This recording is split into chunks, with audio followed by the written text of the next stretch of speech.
रामकृष्ण हरी. तुकाराम महाराज गाथा अभंग आणि भावार्थ. अभंग 98. माया ब्रह्म ऐसे म्हणती धर्मठक, आपणा सरीसे लोक नागविले.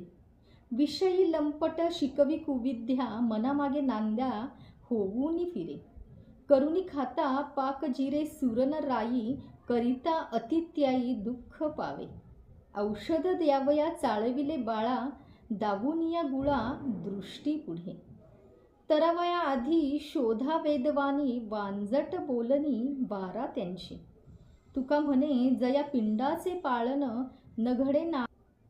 या जगतात वरवर दिसणारा जो प्रपंच ती माया व खरे असणारे ब्रह्म, अशा भाषेत माया ब्रह्माचे भोंदू साधू लोक निरूपण करतात.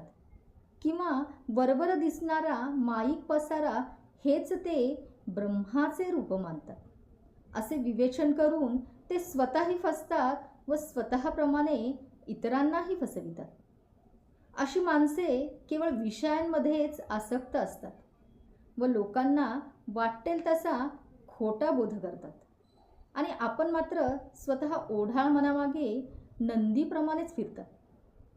अन्न जर नीट शिजविले नाही, राई व सुरण जर नीट शिजविले नाही, तर ते पचणारच नाही. आणि तसेच जर अत्याचार करून कच्चेच खाल्ले तर मात्र खाणारासच दुःख होईल. कडू औषध द्यायचे असेल तर गुळासारखा गोड पदार्थ पुढे करून लहान मुलाची समजूत घालावी लागते.